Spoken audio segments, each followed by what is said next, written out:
হ্যাঁ কিছুদিন বলুন। আগে বহু বিবাহ নিয়ে আমি একটা জাকির নায়কের বক্তব্য দেখেছিলাম যে জাকির নায়ক বহু বিবাহটাকে জাস্টিফাই করার জন্য বা এটাকে বৈধতা দেওয়ার জন্য এবং পুরুষরা বহু বিবাহ করতে পারবে কিন্তু নারীরা করতে পারবে না এটা প্রমাণ করার জন্য সে বললো যে আমি মেডিকেলের স্টুডেন্ট, মেডিকেলের ডক্টর। তো বহু বিবাহের ক্ষেত্রে একজন পুরুষ যখন একাধিক নারীর সাথে সঙ্গম করে এতে কোনো রোগ বালাই হওয়ার সম্ভাবনা নেই, কিন্তু একজন নারীর সঙ্গে যদি একাধিক পুরুষ সঙ্গম করে তাহলে নাকি রোগ বালাইয়ের সম্ভাবনা রয়েছে। তো এই বিষয়টা আমি একটু জানতে চাচ্ছিলাম যে আদৌ কি এটা মাল্টি সঠিক? না, অবশ্যই না। মাল্টিপল সেক্সুয়াল পার্টনার থাকলে, সে যাই হোক, দুটো দুটো ক্ষেত্রে মাল্টিপল সেক্সুয়াল পার্টনার থাকলে রোগ বালাই তো হতেই পারে। ধরুন হচ্ছে একটা ধরুন হচ্ছে একজন মহিলা, তিনি হচ্ছেন এ, ঠিক আছে, ABCD চারজন নারী আছেন। এবার এ যে নারী, তার নাম এ। তাই এনার ক্ষেত্রে যে তার ইমিউনিটি যে কমপ্লেক্সটা, ধরুন মেজর হিস্ট্রি কম্পারেটিভ কমপ্লেক্স এর এই সমস্ত জিনিসটা, ইমিউনিটি তো এক নয়, বি এর সাথে বা সি এর সাথে বা ডি এর সাথে। তো ওনার ক্ষেত্রে যে সমস্ত ব্যাকটেরিয়া বা যে সমস্ত ফাঙ্গাসগুলো যেগুলো কমেন্সাল, সেইগুলো BCD এর ক্ষেত্রে সেগুলো কমেন্সাল নাও হতে পারে, সেগুলো এদের ক্ষেত্রে প্যাথোজেনিকও হতে পারে। এইবারে এই ক্ষেত্রে কি হয়, এই যে পুরুষের যে যেগুলো থাকে সেগুলো নারীদের ক্ষেত্রে প্যাথোলজিক্যাল হতে পারে, নারীদের যেগুলো সেগুলো পুরুষের ক্ষেত্রে সেটা প্যাথোলজিক্যাল হতে পারে। যেগুলো কমেন্সাল, যেগুলো মানে যেগুলো ভালো ব্যাকটেরিয়া, যেগুলো একজনের ক্ষেত্রে সেগুলো এদের ক্ষেত্রে খারাপ ব্যাকটেরিয়া হতে পারে। এবং এটা ছড়াতেই পারে, কন্টিনিউয়াসলি এরকম ভাবে ছড়াতে পারে। এবারে সেই জন্যই সবসময় বলা হয় যে আপনার প্রোটেকশন ব্যবহার করুন, যাতে এরকম মাল্টিপল সেক্সুয়াল পার্টনার না থাকলে যাতে ইয়ে না হয়। তার মানে দেখুন আরো একটা ব্যাপার, সেটা হচ্ছে যে একটা ধরুন হচ্ছে যেটা বলছে কি বলে এটাকে, ধরুন HIV, ঠিক আছে।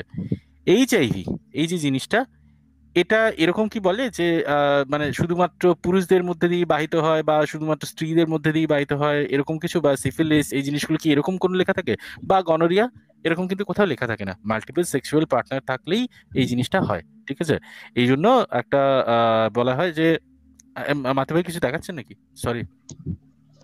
না না, সরি ভাই, আমি দেখাচ্ছি, আপনি বলতে থাকেন, আমি মানে একটু পরে বলবো। ও আচ্ছা আচ্ছা, ঠিক আছে। তো এই দেখুন, এখানে মাল্টিপল সেক্সুয়াল পার্টনার থাকলেই হয়, এরকম কোনো হয় না। আমি জানি, ওই এটাতে কমেন্টটা, ওই এটা আমি ভিডিওটা আমিও দেখেছিলাম। ওখানে আরো একজন আমাকে জিজ্ঞাসা করেছিল যে হ্যাঁ সত্যি, মানে একজন ধরুন একজন বাচ্চা বড় হচ্ছে, তার মাতৃ পরিচয় তো জানতে পারবি, কিন্তু সে পিতৃ পরিচয় জানে না, কি তার বাবা বা এই ধরনের জিনিসগুলো। হুম হুম হুম দেখুন হুম, এরকম, এক্স্যাক্টলি। হ্যাঁ এরকম বহু স্টাডিজ আছে যেখানে এরকম দেখানো যায় যে যে সমস্ত ক্ষেত্রে যে এরকম ধরুন একটা একজন ভদ্রলোক, তার একটা বাচ্চা ছিল, সে হয়তো ডিভোর্স করেছেন, বাচ্চাটা তার পজিশনে আছে। এবার ধরুন তিনি আরেকজন মহিলাকে নিয়ে এসেছেন, ঠিক আছে, আরেকজন মহিলাকে বিবাহ করেছেন। তো এখানে ছেলেটা তার মাতৃপরিচয় পিতৃপরিচয় দুটোই জানে, ঠিক আছে। সেখানে কিন্তু এইরকম যে ফ্যামিলিগুলো বা এই ধরনের যে কেসগুলো, সেখানেও এই ধরনের প্রবলেম হয়, ঠিক আছে। এই ধরনের মানে রাদার এরকম কোনো প্রবলেম, মানে এরকম ইয়েটা আমি দেখিনি। আমি সেটা একটুখানি খুঁজে দেখবো যে একজন স্ত্রী, তার মাল্টিপল পার্টনার আছে, সেখানে এরকম প্রবলেম হয়েছে কিনা সেটা আমি জানি না, সেটা আমি একটু খুঁজে দেখবো। কিন্তু এইরকম মানে যেহেতু এইটা খুব কমন, সেইগুলো এরকম স্টাডি হয়েছে যে একজন ভদ্রলোকের মাল্টিপল ওয়াইফ আছে এবং সেই ইয়েতে এই মানে তার বাচ্চাদের বেড়ে ওঠার ক্ষেত্রে প্রবলেম হয়েছে, এই জিনিসগুলো কিন্তু দেখা যায়। উনি যে কথাটা বলেছেন সেটা সর্বৈব সত্য নয়। আচ্ছা, তাহলে অমিত ভাই, আমার প্রশ্ন হচ্ছে যে এই যে আমি যে হাদিসটা দেখাচ্ছিলাম, হ্যাঁ হ্যাঁ। একাধিক মানে 9 বা 11 জন স্ত্রীর সাথে এক গোছলে, মানে হচ্ছে গিয়ে ওই আপনি নিশ্চয়ই জানেন যে ওই সময় মরুভূমি অঞ্চল, সেই সময় পানি টানির সংকট। তো পাশাপাশি রুমের ভিতরে 9 বা 11 জন স্ত্রী, একজন লোক ঘুরে ঘুরে ঘুরে ঘুরে সবার সাথে করতেছে, এবং শেষে শেষে সবার সাথে করার শেষে একবার গোসল করে পরিষ্কার হয়ে নিল। এই এরকম একটা ঘটনায় মানে যৌনবাহিত রোগ মানে ইয়া হওয়ার সম্ভাবনা কিরকম আপনার মনে হয়? দেখুন ব্যাপারটা হচ্ছে যে যদি HIV বা এই যে এই আচ্ছা যে কোনো গনোরিয়া, সিফিলিস, এরা কি করে, ও এদের না অমিত একটা। ভাই, একটা হ্যাঁ সেকেন্ড, বলুন। একটা সেকেন্ড। Sure sure. ভাইবেন না, মানে কি আপনাকে, মানে কাউকে ডায়াগনোসিস করার তো বলা হচ্ছে একটা হাইপোথেটিক্যাল সিচুয়েশন, ধরেন একটা হাইপোথেটিক্যাল লোকে নিয়ে একজন, এবং এরকম হাইপোথেটিক্যাল কাজ যদি কেউ করে, এরকম যদি রুলিং শুরু হয়ে যায়, কেউ একসাথে 4 জন বিবির সাথে টানা সেক্স করে, বা 4 জন বিবি 5 জন মামালাকা আইমানুহ বা যৌনদাসীদের সাথে যৌনসঙ্গম করার পরে, কার থেকে যেন ইকো আসতেছে, একটু মিউট করেন। জি। করার পরে যদি একবার গোসল করে, সেই হাইপোথেটিক্যাল সিচুয়েশনে তার কি ধরনের এসটিডি রোগ হতে পারে পসিবল? আচ্ছা একটা জিনিস বলি, হ্যাঁ।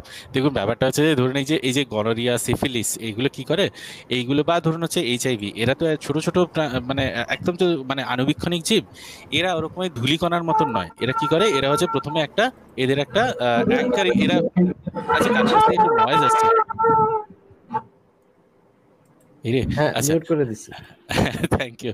তো দেখুন এই যে এই ভাইরাস বা ব্যাকটেরিয়াগুলো এরা কি করে, এরা হচ্ছে প্রথমে একটা যে মিউকোজাল যে লেয়ারটা থাকে, একটা ইউরেথ্রাতে হতে পারে বা যেখানেই হোক, সেখানে হচ্ছে একটা অ্যাঙ্কারিং করে নেয়, মানে ওরা হচ্ছে অ্যাটাচ হয়ে যায় প্রথমে। হ্যাঁ, তারপরে এই যে অ্যাটাচমেন্টটা হয়ে গেল, এই অ্যাটাচমেন্টটা আপনি মানে জল দিয়ে ধুলেও নাও যেতে পারে। এই জন্য ধরুন হচ্ছে এইচআইভিতে কি বলে, এইচআইভিতে কি এরকম বলে যে সেক্স করে ধুয়ে নিন, এরকম তো বলে না, বলে যে এটা প্রোটেকশন ইউজ করুন যাতে না হয়। তার কারণ এই যে রাবারের যে এটা ইউজ করেন, কন্ডম বা যে কন্ডম যেটা ইউজ করেন, সেটাতে এটা অ্যাঙ্কার করতে পারে না, এটা সেইভাবেই তৈরি করা হয়। তার মানে সে একবার গোসল করুন, মানে একটা ইয়েতে চানটা কিভাবে করবেন, তা সেটা এই যে মানে ব্যাপারটা আমি যেটা বলতে চাইছি যে একজনের সাথে সেক্স করলেন, তারপরে ধুলেন, আবার একজনের সাথে সেক্স করলেন, তাহলেও কিন্তু সেই ইয়েটা আছে। ঠিক আছে, সুতরাং যে একবারে একজনের সাথে সেক্স করে আরেকজনের সাথে করলেন, তারপর আবার সাথে করলেন, তাহলে তো এখানে তো হলোই, মানে সে বিষয়ে কোনো সন্দেহ নেই তাতে, মানে একবারে শেষে গিয়ে চান করলেন সেটা বিষয়ে, মানে এখানে বাকিদেরকে তো ট্রান্সমিট তো করলেনই সেই জিনিসগুলো, সে বিষয়ে কোনো সন্দেহ নেই। কিন্তু শুধু কি চান করলেই হবে? না, চান করলে হবে না, আপনাকে সাবান দিয়ে ভালো করে ধুতে হবে, বা হচ্ছে প্রোটেকশন নিতে হবে। প্রোটেকশন কিরকম, একটা কন্ডম বা এই ধরনের কিছু জিনিসগুলো ব্যবহার করা ভালো, যাতে এই যে আণুবীক্ষণিক জীবগুলো আছে তারা ওই যে যে প্রোটিনটা থাকে, সেই প্রোটিনটা দিয়ে ওরা যাতে ওদের কতগুলো একটা অ্যাঙ্কারিং কতগুলো মেটেরিয়াল থাকে, তো সেইগুলো দিয়ে যাতে ওরা ইয়েতে অ্যাঙ্কারিং করতে না পারে, ওই মিউকোজাল লেয়ারে যাতে অ্যাঙ্কারিং করতে না পারে। যদি অ্যাঙ্কারিং করে নেয় তাহলে আপনি ওই সাবান টাবান ধুয়েও কিছু করতে পারেন না, ওরা চলে যাবে। বুঝছেন তো? এটাই হচ্ছে ব্যাপার। এই জন্য দেখবেন যাদের মাল্টিপল সেক্সুয়াল পার্টনার থাকে তাদের একটা জিনিস বেশি হয়, সেটা ছেলে মানে মেয়েদের ক্ষেত্রে একটা বেশি হয়, সেটা হচ্ছে সেটা বলে সার্ভাইকাল ক্যান্সার। ঠিক আছে, এই সার্ভাইকাল ক্যান্সারটা আবার যে সময় দেখা যায় যে নান যারা যারা হয় তাদের ক্ষেত্রে কম হয়, কারণ ওরা সেক্সুয়াল ইন্টারকোর্স করেন না। তার কারণ কি, একটা হিউম্যান প্যাপিলোমা ভাইরাস থাকে, সেই ভাইরাসটা এইরকম হচ্ছে ট্রান্সমিট হতে থাকে। ঠিক আছে, এইরকম হচ্ছে এই ছেলেদের মধ্যে দিয়ে ওটা ট্রান্সমিট হতে থাকে।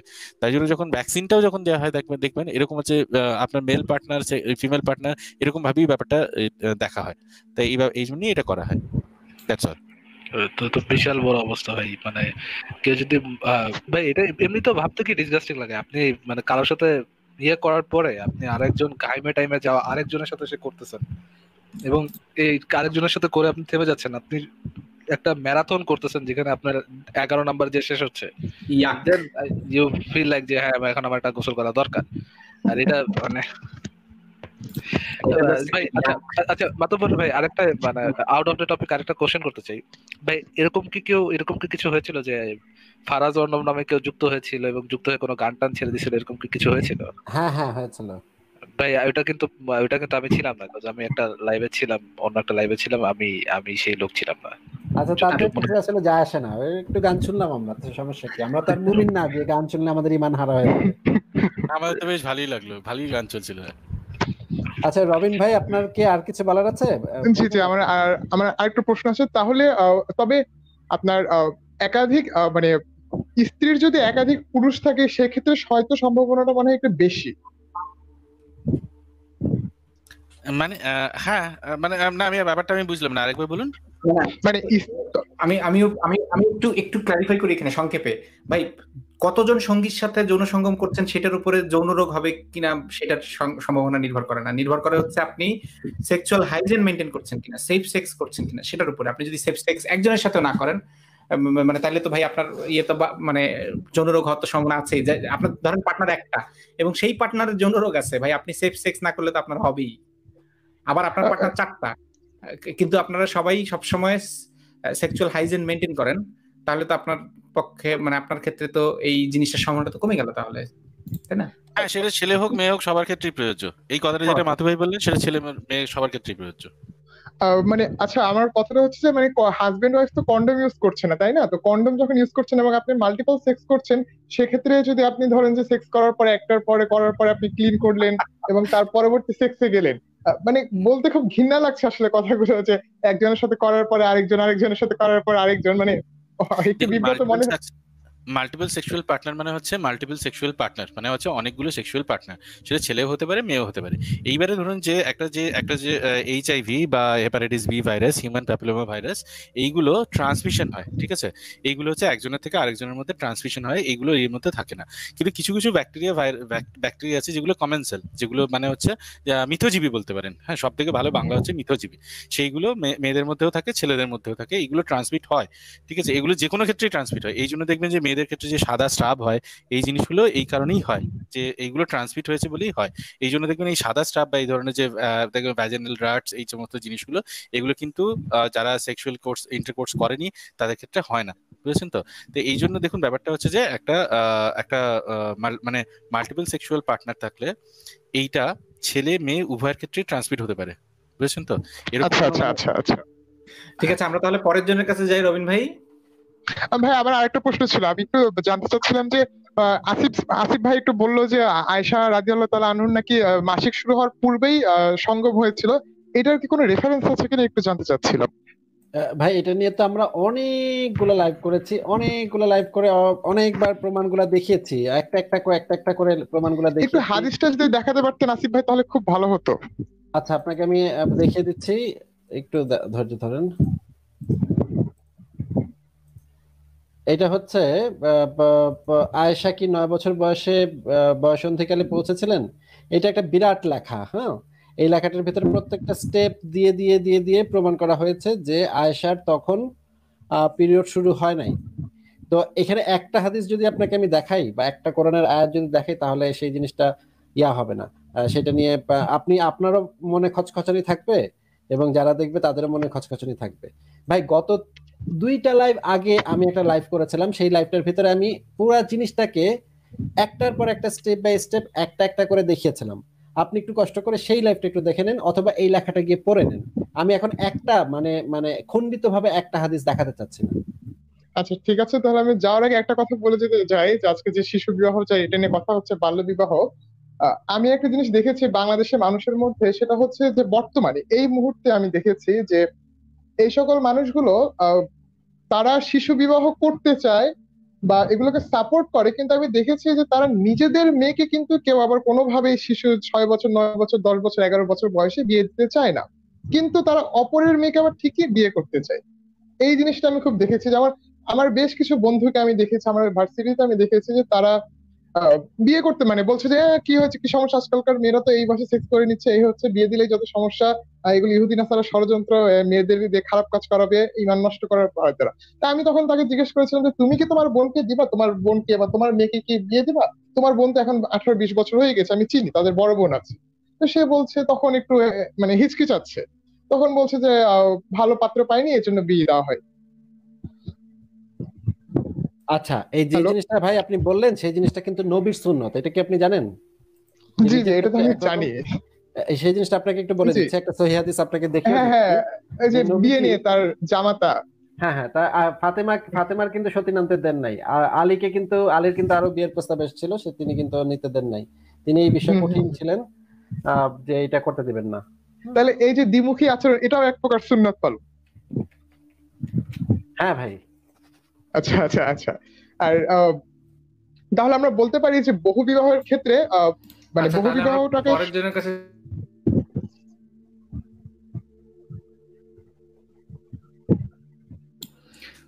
তাহলে আমরা কি পরের জনের কাছে চলে যাব নাকি? জি জি জি। আচ্ছা আচ্ছা, রবিন ভাই, অনেক ধন্যবাদ আপনাকে, আপনি ভালো থাকবেন, আপনার জন্য শুভকামনা রইলো। আপনাকে তাহলে আমরা বিদায় জানাচ্ছি ভাই। শুভরাত্রি। আচ্ছা, আপনারা যারা বাকি আছেন তারা বলেন এখন। ইমন এবং লোকি, আপনারা কে বলবেন বলেন। Hello everyone. আচ্ছা, এই খালেদ সাহেবের আগে যিনি এসেছিলেন একজন মুমিন, উনি হয়তো বা ওনার কথা শুনে আমি যেটা বুঝলাম, উনি এটা বুঝতে পারতেছেন না যে রাষ্ট্র কেন এটার মানে এই যে বাল্য বিবাহ বা মেয়েদের বয়স, বিয়ের বয়স বা ছেলে মেয়েদের বিয়ের বয়স কেন ঠিক করে দিচ্ছে, এটা তো বাবা মায়েদের ঠিক করবে বা পরিবারের কাছে ছেড়ে। ওনার মাথায় হয়তো বা এটা ঢুকতেছে না যে এটা শুধু পারিবারিক সমস্যা না, একটা ছোট মেয়ে যদি বিয়ে হয়ে যায় সে সারা জীবনের জন্য পঙ্গু হয়ে যাবে, এবং এটা সমাজে এবং রাষ্ট্রের মধ্যে যে একটা ইফেক্ট আছে, এটা হচ্ছে ওনাদের মাথায় ঢুকতেছে না। এটা তো আমরা বুঝতেছি, আপনারা যদি এটা নিয়ে একটু গুছায় বলতেন মনে হয় আরো ভালো মতো বলতে পারতেন, ওনারা যদি বোঝে, মাথায় যদি কিছু ঢুকে, তার এটাই বলতে চাচ্ছি। ভাই আপনিও যদি বলতে চান ব্যাপারটা যদি একটু মানে এক্সপ্লেন করে, তাহলে আপনি বলতে পারেন, কারণ সব কথা তো আর আমরা বলে দিতে পারি না। আপনি বলেন তাহলে। আমি যেটা বলতে চাই যে দেখেন, একটা ছোট মেয়ে যদি বিয়ে হয়ে যায়, উনি যেটা বলতেছে এটা বাবা মায়েরাই ডিসিশন নিবে। একটা বাবা মা ডিসিশন নিল, কিন্তু মেয়েটা যখন প্রাপ্তবয়স্ক হয়ে যাবে বা একটা বয়স হয়ে যাবে, বাবা মা তো সারা জীবন থাকবে না, সেই মেয়েটাকে তো তার জীবনটা সারা জীবন নিজের করতে হবে। এখন যদি এইভাবে ছোট বয়সে বিয়ে দেয়, সে এখন সারা জীবনের জন্য ডিপেন্ডেন্ট হয়ে যাবে। সে কখনোই আর নিজের পায়ে দাঁড়াতে পারবে না, সে পড়াশোনা শেষ করতে পারবে না, সে নিজে কখনো ভালো চাকরি করতে পারবে না। এবং পরবর্তী যায় যদি স্বামীর সাথে কোনো সমস্যা হয়, অথবা সমস্যা যদি নাও হয়, স্বামী যদি হঠাৎ অ্যাক্সিডেন্টে মরে যায়, তার যে ছোট ছোট বাচ্চা কাচ্চাগুলো থাকবে, এগুলোকে ঠিক মতো মানুষ করতে পারবে না। আবার আরো তো অনেক সমস্যা, যে স্বামীর সম্পত্তিও সে ঠিক মতো পুরাটা পাবে না। যাই হোক, তো নিজের পায়ে দাঁড়ানোর জন্য, এবং এইগুলার যে সমাজের উপরে একটা ইফেক্ট করবে, সমাজের অর্ধেক জনগোষ্ঠী যদি আস্তে আস্তে বোঝাই পরিণত হয়, এটা রাষ্ট্রের মধ্যে তো আলটিমেটলি যে একটা হিউজ পরিমাণ বোঝা, এবং সমাজ তাহলে তো পিছিয়ে পড়বে অনেক। এটাই আর কি। হ্যাঁ, ঠিক বলেছেন যে যদি তারা নিজেদের দায়িত্ব নিজেরা নিতে না পারে, তখন তো মানে রাষ্ট্রের উপরে তারা একটা বোঝা হয়ে দাঁড়াবে, কারণ রাষ্ট্রকেই তখন কিছু না কিছু করতে হবে। অথবা দেখা যাবে যে একটা বিরাট জনগোষ্ঠী, মানে কোনো প্রোডাকশন তাদের নাই, কিন্তু তারা মানে রাষ্ট্র থেকে সুবিধা নিবে, কিন্তু রাষ্ট্রকে আসলে কিছু ফেরত দিবে না। এটা তো রাষ্ট্রের জন্য একটা বড় বিপদ সংকেত হয়ে দেখা দিবে। এবং তাদেরকে এবং তাদেরকে শুধু যেই হ্যাঁ হ্যাঁ বলেন। এবং শুধু তাই না, ওই যে ওই সময় যদি মনে করেন স্বামী কোনো কারণে মারা যায় বা ছেড়ে দেয়, সাথে যদি বাচ্চা কাচ্চা থাকে, ওই বাচ্চা কাচ্চাগুলোকেও আর ঠিক মতো মানুষ করতে পারবে না, সেগুলো ছেলে হোক বা মেয়ে হোক, কেউই আর ঠিক তারপরে মানে বাচ্চা কাচ্চাগুলোর পুরো ভিতরে একটা কয়েকটা গুন্ডা বদমাইশ হবে, কয়েকটা সন্ত্রাসী হ্যাঁ চাঁদাবাজ হবে, কয়েকটা চোর ছাচ্চর হবে। মানে দেশের ভিতরে একটা বড় ধরনের সংকট দেখা দিবে। এবং একটা মা কিন্তু একটা খুবই গুরুত্বপূর্ণ ব্যাপার। তিনি যদি আত্মমর্যাদাশীল না হন, তিনি যদি মানে মেরুদণ্ড সোজা করে দাঁড়াতে না পারেন, তাহলে কিন্তু তিনি যে সন্তানদেরকে জন্ম দিবেন বা যে সন্তানদেরকে শিক্ষা দিবেন, তারাও কিন্তু সেই রকম হতে পারবে না, আত্মমর্যাদাশীল হতে পারবে না বা আত্মনির্ভরশীল হতে পারবে না। হ্যাঁ, তো এগুলা যেন না হতে পারে, এই জন্যই তো রাষ্ট্র এবং সমাজের একটা দায়িত্ব আছে, যেন সমাজে এরকম বোঝা বা সমাজে এরকম একটা মানুষের জীবন তো ক্ষতি হচ্ছে না, একটা পুরো ফ্যামিলি বা আলটিমেটলি পুরো একটা সমাজ আস্তে আস্তে নষ্ট হয়ে যাবে। এটা তো নষ্ট হতে উচিত না, এই জন্যই রাষ্ট্র এবং সমাজ এই আইনগুলা করে। এটাই আমি বলতে চাচ্ছি। অনেক ধন্যবাদ ভাই, খুব চমৎকার একটা পয়েন্ট আপনি অ্যাড করেছেন। যদি এই কথাটা আমিও বলেছিলাম, আমি বলেছিলাম যে এই বাচ্চা মেয়েদেরকে বিয়ে, অনেক বাবা মা থাকে যারা হচ্ছে গিয়ে চায় বাচ্চা মেয়েদেরকে তাড়াতাড়ি পার করতে, এবং সেই ধরনের বাবা মাদের ক্ষেত্রে তো রাষ্ট্রকে এগিয়ে আসতে হবে, রাষ্ট্রকে মাঝখানে এসে দাঁড়াতে হবে, থামাতে হবে, জিনিসটাকে থামাতে হবে। জিনিসটা আমিও বলেছিলাম। তারপর আপনিও খুবই চমৎকার বলেছেন, আপনার পয়েন্টটাও খুবই যৌক্তিক এবং গুরুত্বপূর্ণ। ইমন ভাই, আপনি কি আর কিছু বলবেন ভাই? না, ঠিক আছে, আমি একটু বলতে চাচ্ছি। আচ্ছা, অনেক ধন্যবাদ ইমন ভাই, আপনাকে তাহলে বিদায় জানাই, আমরা পরের জনের কাছে চলে যাই। জি, আপনাদেরকে অনেক ধন্যবাদ। আচ্ছা, ঠিক আছে। তাহলে আমরা লোকি ভাইয়ের কাছে যাই। লোকি, আপনি বলেন। হ্যালো, সবাইকে অসংখ্য শুভেচ্ছা। আহ, আমাকে শুনতে পাচ্ছেন? হ্যাঁ, একদম পরিষ্কার, বলেন ভাই। আচ্ছা, আমি একটা অন্য একটা বিষয় এখানে উত্থাপন করতে যাচ্ছি যে বাংলাদেশে আহ, মানুষের মানে একটা খুবই বাজে অভ্যাস আমার, যেটা মানে আমার চোখে পড়েছে। আমি আহ, আজকে একটা ভিডিও দেখতেছিলাম আর কি, ফেসবুক ফিডের মধ্যে আসছে। ভিডিওটাতে হচ্ছে একটা মেয়েকে, আহ, একটা ছেলে, মেয়েটার স্কুল ইউনিফর্ম পরা, এবং তারা একটা ধরেন একটা জঙ্গলের মতো একটা জায়গাতে, ওখানে একটা ছেলে ভিডিও করতেছে, আর একটা মেয়ে, আরেকটা ছেলে এই মেয়েটাকে মানে ফিজিক্যাল হ্যারাসমেন্ট করতেছে। ফিজিক্যাল হ্যারাসমেন্ট মানে হচ্ছে একটা সেক্সুয়াল নির্যাতন আর কি বলা যায়। তার ব্রেস্টে ধরার ট্রাই করতেছে, তার যে সেন্সিটিভ জায়গাগুলো আছে এগুলোতে ধরার চেষ্টা করতেছে। তো ওই ভিডিওটার নিচে আমি কমেন্ট সেকশনে যখন গেলাম, ওখানে দেখতে পেলাম যে যারা কমেন্ট করছে, তাদের কমেন্ট গুলো এরকম যে মেয়েটা কেন এখানে আসছে, এরকম জায়গাতে সে কেন আসছে, মানে প্রত্যেকটা কমেন্টে সবাই শুধু মেয়েটাকে ব্লেম করতেছে। তো আমার প্রশ্নটা হচ্ছে আসলে যে এই যে ব্লেমিংটা করতেছে, এটার কি কোনো সাইকোলজিক্যাল আহ, কোনো ব্যাখ্যা আছে? মানে কেন এই মেয়েটার দোষ? যে ছেলেটা এই মেয়েটার উপর অত্যাচার করতেছে তাকে কেউ কিছু বলছে না, বাট সবাই শুধু এই মেয়েটাকেই ব্লেমিং করতেছে। এটার কি কোনো সাইকোলজিক্যাল ব্যাখ্যা আছে? আমি বলবো। হ্যাঁ হ্যাঁ, জি বলেন। নাসর ভাই, অমিত ভাই, আপনারা বলেন। হ্যাঁ, এটার একটা ব্যাখ্যা আছে, সেটা হচ্ছে যে মানুষের মধ্যে একটা প্রবণতা দেখা যায় যে তারা সবসময় চায় যে একটা ওয়ার্ল্ডের মধ্যে থাকতে, একটা পরিবেশের মধ্যে থাকতে, যেটাকে বলা হয় জাস্ট ওয়ার্ল্ড, অর্থাৎ কিনা একটা ন্যায় সম্মত একটা পৃথিবী। হ্যাঁ, তার মানে ধরুন হচ্ছে আপনি ভাবলেন যে এইটা এই ধরুন হচ্ছে একটা একটা ধরুন একটা ধরুন আছে চোরকে কোন একটা হোস্টেলে বা কোথাও একটা চোর ধরা পড়েছে, তাকে গণধোলাই করা হচ্ছে, ঠিক আছে। আপনি হয়তো পাশ দিয়ে যাচ্ছিলেন, বলবেন যে ঠিক হয়েছে, একদম ঠিক হয়েছে, চুরি করেছে তাই জন্য একটা একটা ইয়ে হয়েছে, একটা এ মার খাচ্ছে, ঠিক হয়েছে, এটা হওয়ারই কথা ছিল। তার মানে কি আপনি বলতে চাইছেন এরকম যে আমি খাচ্ছি না, এই যে গণধোলাইটি যে আমি খাচ্ছি না, তার কারণ আমি চুরি করিনি তাই আমি খাচ্ছি না। এই যে মারটা খাচ্ছে, এই যে গণধোলাইটা খাচ্ছে, সেটা হচ্ছে চুরি করেছে বলেই খাচ্ছে। দেখবেন এরকম হচ্ছে অনেক ইয়ে দেখা যায়, এরকম হচ্ছে অনেক কেস স্টাডি দেখছিলাম, এই যে এই রেপ, ধর্ষণের যে সমস্ত বিচারগুলো হয়েছে ইউএসএ বা পৃথিবীর মধ্যে বিভিন্ন জায়গায় যেখানে বিচার হয়েছে, যে যে সমস্ত জায়গায় বিশেষ করে জুরি প্রুডেন্স আছে। জুরি প্রুডেন্স মানে হচ্ছে যে একটা শুধু একজন জুরি নেই, মানে একজন একজন আদালতের একজন সর্বোচ্চ বিচারক নেই, কতগুলো মানুষকেও নিয়ে আসা হয়েছে যারা হচ্ছে সাধারণ, বা আপনি একটা সিনেমা দেখে নিতে পারেন 12 অ্যাংরি ম্যান অথবা এক রুকা হুয়া ফ্যাসলা হিন্দিতে, তাহলে বুঝে যাবেন যে এই জুরি প্রুডেন্স ব্যাপারটা কি। তো সমাজের কয়েকজন এই জুরি প্রুডেন্সে এই কয়েকজন এই বিদ্বজনকে বা এই সমাজে গণ্যমান্য লোকজনকে নিয়ে আসা হয়, একটা কেস তাদের সামনে উত্থাপন করা হয়, করে তাদেরকে বিচার চাওয়া হয়, মানে বিচারের দেওয়ার কথা বলা হয় আর কি তাদেরকে।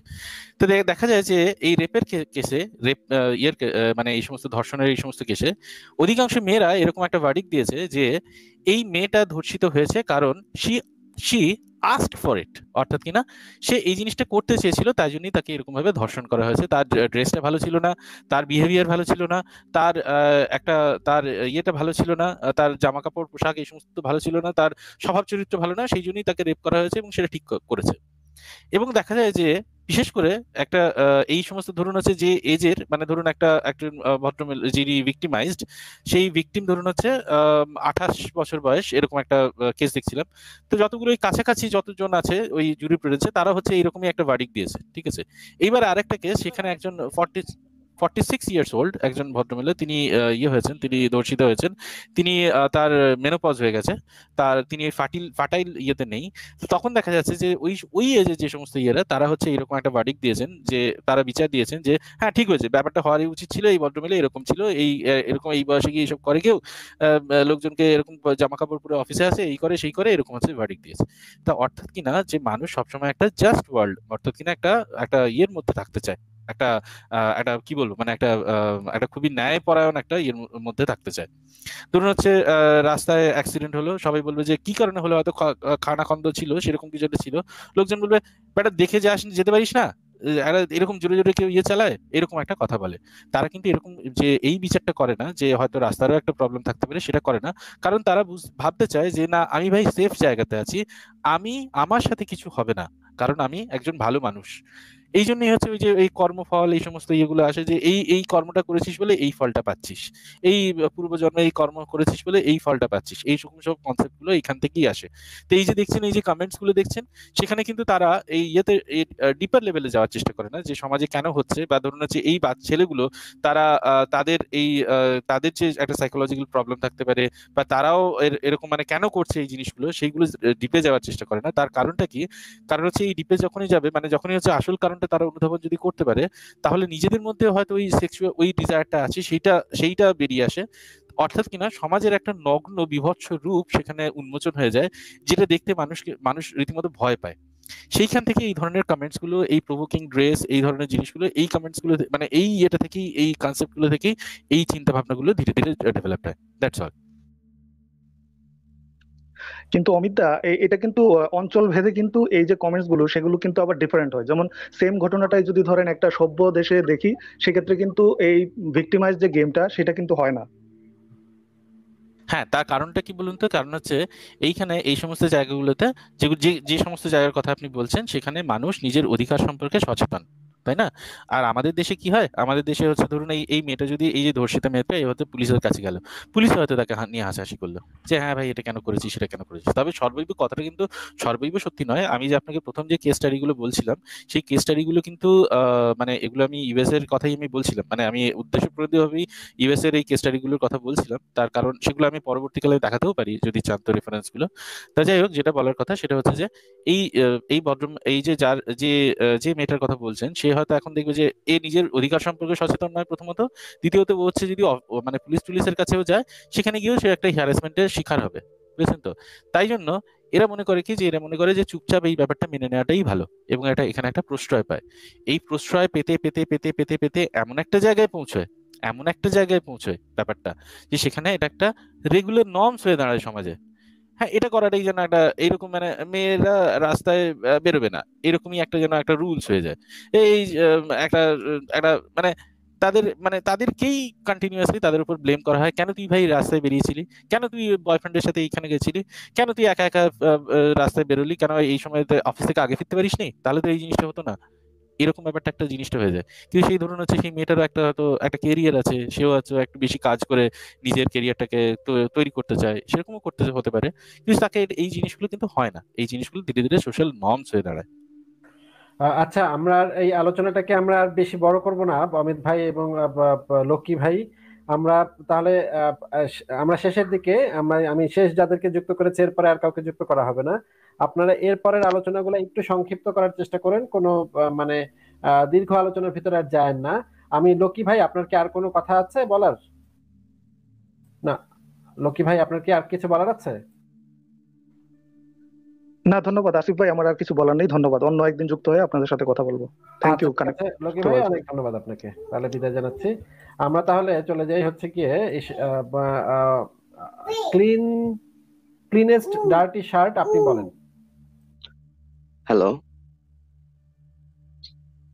শুনতে পাচ্ছেন আমাকে? হ্যাঁ, শুনতে পাচ্ছি, বলেন ভাই, ক্লিনেস্ট ডার্টি শার্ট বলেন আপনি। একটু সংক্ষিপ্ত বলবেন ভাই, একটু সংক্ষিপ্ত আমার বলবেন, আমাদের সময় নেই আজকে বেশি। আমার আসলে তেমন প্রশ্ন নেই, আমি শুধু একটা ব্যাপারে খুব জানা দরকার আমার। কারণ আমি রিসেন্টলি আমার মনে হয় অ্যাথিস্ট হয়েছে, এরকম মনে হয় আর কি। তো আমার এখন কিছু ব্যাপার জানা দরকার, যে মানে আমি কিছু মনে হচ্ছে আমি এক প্রকার জিনিসটা প্রসেস করতে পারতেছি না আর কি। তো নতুন যারা মানে ব্যাপারটা আমি বুঝাতে পারছি না মেবি, নতুন যারা অ্যাথিস্ট হয় তাদের জন্য কোনো সাজেশন আপনাদের লেখা, কারণ এটা আমি পড়তে চাচ্ছি। না ভাই, আমাদের তো এরকম কোনো আসলে লেখা নাই যে নতুন যারা নাস্তিক হয় তাদের জন্য কি করার আছে। আসলে আপনি যেই কাজটা করতে পারেন, বই পড়তে পারেন, অনেক বই পড়তে পারেন। আমাদের সংশয়.info লাইব্রেরি আছে, সেখানে অনেক বই আপনি পাবেন, ডাউনলোড করে সেই বইগুলো পড়তে পারেন। আপনাকে আমি ব্যক্তিগতভাবে পরামর্শ দিতে পারি, একটা বই আছে সফির জগৎ, এই বইটা ভাই আপনি পড়ে ফেলতে পারেন। এটা খুবই চমৎকার সুখপাঠ্য একটা, খুবই ইন্টারেস্টিং একটা বই। তারপরে আপনি যে যে হারিরির একটা যে বই আছে স্যাপিয়েন্স, সেই বইটা পড়তে পারেন। বই পড়া ছাড়া ভাই আমরা আর কিছু আসলে পরামর্শ দিতে পারি না আসলে। আহ, না আসলে আমার মাথায় মানে প্রচুর পরিমাণে প্রশ্ন আসে, তো মানে তো কথাগুলা মানে কারোর সাথে শেয়ার করার জন্য, তো আমি বুঝতেছি না এটা কি আসলে সেফ হবে কিনা এই ক্লিনেস জিনিসটা। ডার্টি শার্ট ভাই, ক্লিনেস ডার্টি শার্ট ভাই, আপনার এই মুহূর্তে যদি কোনো হতাশাও আসে, সেই হতাশাগুলো আসলে যে কারণে আসে সেটা হচ্ছে এই ইনফরমেশনের অনেকটা ওই রকমই, আমি আসলে বলতে চাচ্ছি না যে আমি তাহলে মনে হয় এটাকে অ্যাথিজমকে হয়তো ব্লেম করা হবে, এই জন্য বলতে চাচ্ছি হ্যাঁ, না মানে। অ্যাথিজমকে হ্যাঁ ব্লেম করেন, সমস্যা নাই, অ্যাথিজমকেই ব্লেম করেন যে আমি অ্যাথিস্ট হয়েছি তাই আমার মানসিক হতাশা আসছে। এটা তো খুবই স্বাভাবিক ব্যাপার, মানে এটা তো ব্লেম করার কিছু না, এটা স্বাভাবিক, সত্যি কথা। অবশ্যই আমি স্বাভাবিক, এই এটা খুবই জিনিসগুলো সত্য জানতে কথা। চাচ্ছিলাম যে এটা কি আসলে স্বাভাবিক, বা হ্যাঁ, শোনেন ব্যাপারটা শোনেন, কি। অবশ্যই অ্যাথিস্ট হলে আপনার অবশ্যই মানসিক সমস্যা বলতে এই যে ধরনের টেনশন আসবে। কেন? কারণ এই সমস্যাগুলো কেন আসতেছে, কারণ অ্যাথিস্ট হলে আপনাকে মেরে ফেলার হুমকি দিচ্ছে। তো আপনি মানসিকভাবে অসুস্থ হবেন না? আপনি তো আতঙ্কে থাকবেন, আপনাকে মেরে ফেলার হুমকি দিচ্ছে, আপনাকে সমাজচ্যুত করতেছে, আপনাকে প্রত্যেকটা পদে পদে হচ্ছে আপনাকে সতর্কতার সাথে চলতে হচ্ছে, কার সাথে কথা বলবেন না বলবেন। তো এগুলো তো অবশ্যই মানসিক সমস্যা, কিন্তু এগুলো মানসিক সমস্যা আপনার না, এগুলো হচ্ছে তাদের মানসিক সমস্যা যারা এই সমস্যাগুলো তৈরি করতেছে, আপনাকে যারা আচ্ছা, এটা কি নিরাপত্তাহীনতা বানায় দিচ্ছে তাদের। তো এই কারণে আপনার, আর তাছাড়া আপনার যদি নিজের মধ্যে কোনো হতাশা তৈরি হয় যে আমি কি এখন তাহলে সমাজচ্যুত হয়ে গেলাম, তাইলে কি আমি এইভাবেই এরকম একটা আমার মাথায় আসে আর কি। কারণ এরকম যদি আমার হয় আপনি চারপাশে ভাই, আমি আসলে শোনেন শোনেন, আপনি তাহলে একটা কাজ করেন, আরো বেশি বেশি করে আহ হচ্ছে আরো পড়েন, পড়াশোনা করেন, কেমন? মানে আরো হুম। ইনফরমেশন গুলো যত আপনার মাথার মধ্যে ঢুকবে তত আপনার এই হতাশাগুলো কেটে যাবে। আপনি ইনফরমেশন পাইলে তখন আর আপনার হতাশা কাজ করবে না। আপনি আরো ওকে, পড়েন, তাহলে এই জন্য এটা পড়ার কথা বলেছে। এটা এক প্রকার মানে আমি ধরে নিলাম এটা স্বাভাবিক, তাহলে মোটামুটি সবারই এরকম হয় নাকি? হ্যাঁ হ্যাঁ ভাই, সবারই এরকম হয়, আমারও এই সময়টা গিয়েছিল। Thank you. এটা কি একটা ফেজ ধরে নিব যে এটা লাইক। হ্যাঁ হ্যাঁ, এতদিনের একটা বিশ্বাস, এতদিন ধরে বিশ্বাস করি, সেটাকে আমি অনেক হ্যাঁ, যুক্তি। ব্যাপারটা হলো আমি প্রচুর পরিমাণে পড়েছি, এই জন্য আসলে মানে পড়ার থ্যাংক ইউ, পড়াটাকে আমি সাপোর্ট করি। কিন্তু আমি যথেষ্ট জেনে ফেলছি, আমার মনে হয় না আর জানার দরকার আছে যে না আমি ভাই, কতটা ভুল একটা জিনিস, মানে ভাই, ওই যে ধর্মের ব্যাপারে আর কি। আচ্ছা, ধর্মের ব্যাপারে কিন্তু আপনার এখন আরো অনেক কিছু জানতে হবে। যেমন ধরেন, আপনাকে কয়েকটা বইয়ের নাম বলে দিলাম, আর একটা বই পড়েন, আনা ফ্রাঙ্কের ডায়েরি একটা বই আছে, সেটা পড়েন। হ্যাঁ, এটা পড়েছি, এটা এটা আমার অনেক ফেভারিট একটা বই এটা। আমার খুবই প্রিয় একটা বই, এবং কি আহ, আমি ওখান থেকে আসলে আমার অনেক কিছু জানা হয় যে জিউসদের প্রতি, যে যাই হোক ওটা আনরিলেটেড একটা ব্যাপার, বইটা পড়েছি, থ্যাংক ইউ। হ্যাঁ ভাই, এই এই বইগুলা পড়েন, আপনার দিগন্তটা প্রসারিত করেন, দৃষ্টির দিগন্তটা মানে চিন্তার দিগন্তটা প্রসারিত করেন, দেখবেন এই ব্যাপারটা লাস্ট একটা প্রশ্ন না, এটার কারণে হইতে পারে, আমি লাস্টে কথাটা এরপর আর কিছু বলবো না। সেটা হলো, আমি আসলে নোয়াখালীতে থাকি, হ্যাঁ, সব বললাম না তো, আশা করি যে নোয়াখালীর মানুষগুলো কেমন হয়তো কিছুটা আইডিয়া থাকতে পারে, মানে এইদিকের মানুষগুলো আর কি। তো আমি একটু একদম গ্রামের পর্যায়ে, গ্রামে তো এখানে মানে আমার সাথে কারোই কিছু মিলতেছে না, ব্যাপারটা হলো কোনো কিছু দেখ, মানে তাদের কথাবার্তা সবকিছু মনে হচ্ছে যেন আমার কাছে মানে আমার সাথে তাদের মিলতেছে না এরকম আর কি। এই জন্য আমার কি বেশি হয় এটা, যে আমি লাইক ঢাকায় বা বাইরে চলে গেলে আর এগুলা মনে হবে না এরকম। আচ্ছা ভাই, আপনি একটা এক কাজ করেন, আমি বুঝতে পারতেছি আপনার একটু কথা বলতে ইচ্ছা করে বা একটু যুক্তি তর্ক বা হুম, তর্ক করতে ইচ্ছা করে। এক্স্যাক্টলি, আমি পাই না। আমার ছোট্ট একটা মানে ক্লাস 7-এ পড়া একটা বোন, আমি আর বড় বোন, এই দুইজনেই জানে শুধু আমার এই ব্যাপারটা। তো ওদের সাথে ওরা খুব ফ্রি মাইন্ডেড, ব্যাপারটা ওইভাবে নেয়নি, মানে ওইরকম তর্ক বা কথা বলা যায় না, প্রশ্নগুলো ইয়ে করা যায় না, মানে বুঝতে নাই পেরেছি, আমার কেউই বুঝতে পেরেছি। যাদের সাথে। যেমন ধরেন আপনি অনেক মানে অনেক চিন্তা ভাবনা করে একটা যুক্তি বের করলেন, এখন কাউকে আমার বলতে ইচ্ছা করে, এটা আমারও হয় যে আমি একটা যুক্তি হ্যাঁ আমি হ্যাঁ, চিন্তা ভাবনা করে বের করলাম, আমার খুব বলতে ইচ্ছা করতেছে কাউকে, কিন্তু আমি কাউকে পাচ্ছি না। কাউকে বললে, এখন বলতে গেলে যদি এখন কল্লা যায় তখন করবোটা কি? এটা তো একটা বিপজ্জনক ব্যাপার, এবং কেউ শুনতেও চায় না, মানে না না না না না, ধর্ম নিয়ে কথা বলবি না, আমার হ্যাঁ বলতে হ্যাঁ, এক্স্যাক্টলি, এটাই খবরদার, একদম, এটা 100%। খবরদার আমার ধর্মকে নিয়ে কথা বলবি, আমার নবীজিকে নিয়ে কথা বলবি না। তারা আমি বলবো আমার ফ্রেন্ড, হ্যাঁ আমার ফ্রেন্ডরাও যথেষ্টই মানে ওরা লিবারেল, কিন্তু এই ব্যাপারটা আসলে আমি দেখছি, যাই হোক, হ্যাঁ। তো এরকম সমস্যা আমাদেরও পড়তে হয়েছে ভাই, কিন্তু কিছু করার নাই। যেটা করার আছে সেটা হচ্ছে যে আপনার যখন এগুলো বলতে ইচ্ছা করবে বা এগুলো নিয়ে আলোচনা করতে ইচ্ছা করবে, এই যে আমাদের লাইভ গুলা হয় সেগুলোতে আসতে পারেন, এখানে কমেন্ট করতে পারেন, লেখাগুলো শেয়ার করতে পারেন, একটা ফেক আইডি বানিয়ে অনেকগুলা হুম। নাস্তিকদের গ্রুপ আছে, সেই গ্রুপগুলোতে আপনি লিখতে কমেন্ট করতে পারেন, পোস্ট দিতে পারেন, এই যে মাতব্বর ভাই আছে, তারপরে আমরা আছি, আমাদের এখানে এখানে এসে দেখবেন যে আমাদের এখানে কে কি কমেন্ট করতেছে, কার পোস্টে কি কমেন্ট হচ্ছে, এই গুলা যদি আপনি করেন, বা নিজেও যদি একটা পোস্ট দেন, বা আমাকে যদি আপনি আপনার পোস্টার লিঙ্কটা পাঠায় দেন, ভাই আমি একটা লেখা লিখছি, এটা একটু পড়ে দেখেন, আমিও পড়লাম, আমি এখানে কমেন্ট করলাম, মাতব্বর ভাই কমেন্ট করলো, তাহলে দেখা গেল যে আপনাকে অন্য নাস্তিকরাও বুঝতে পারলো যে আপনিও একজন আপনিও লেখালেখি করেন, আপনি মুক্ত চিন্তার পক্ষে লেখালেখি করেন, আপনিও যুক্তি তর্ক তুলে ধরতে চান। এইভাবে একটা কমিউনিটি তৈরি হবে, এবং এইভাবে আপনি অনেক বন্ধুদেরও খুঁজে পাবেন। তবে আপনার যেটা সতর্ক থাকতে হবে, নিজের আসল পরিচয়টা কাউকে জানানো যাবে না, নিজের আসল কোথায় থাকেন, কি করেন, এগুলা কিছু, এমনকি আমাকেও জানাবেন না, আমাকেও না, মাতুব্বর ভাইকেও না, সেটা শুধু আপনার কাছে আচ্ছা, রাখবেন। কিন্তু আপনার কথাবার্তা বা ধরেন এই যে আলাপ আলোচনা, এই যুক্তি তর্ক, এইগুলো আপনি করতে পারেন, এইটুক ইয়া আমাদের আছে, অনলাইনে আছে, ফেসবুকে, অনলাইনে, ব্লগে, এগুলো আছে।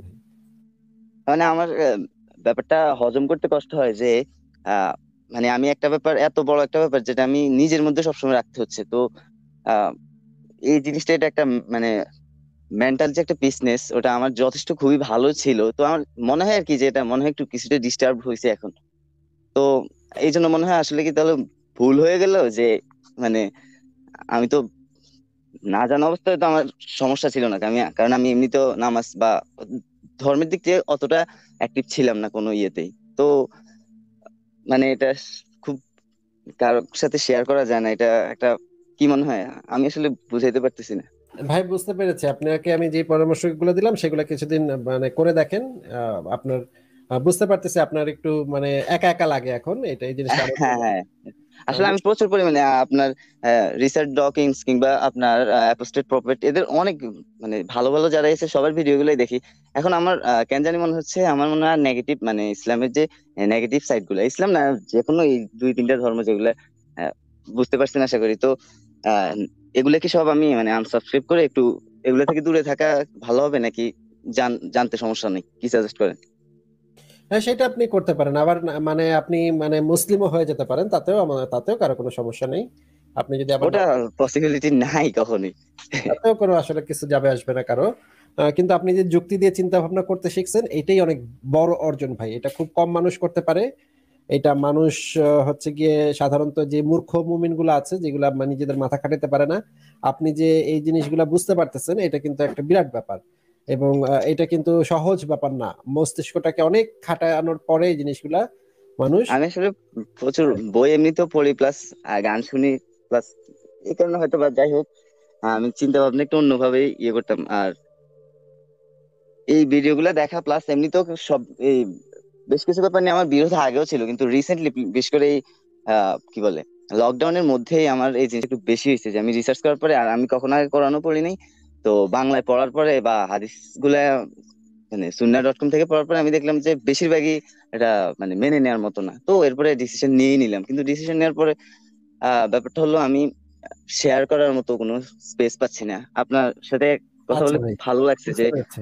সাপোর্টটা পাইছি, খুব ভালো লাগতেছে। আর আচ্ছা ঠিক আরেকটা আছে কথা ভাই, সেটা হলো হ্যাঁ বলেন। আমার ক্লাস 7-এ একটা মানে কাজিন আছে, তো আমি ওর সাথে শেয়ার করি, ও খুবই পজিটিভলি নেয়।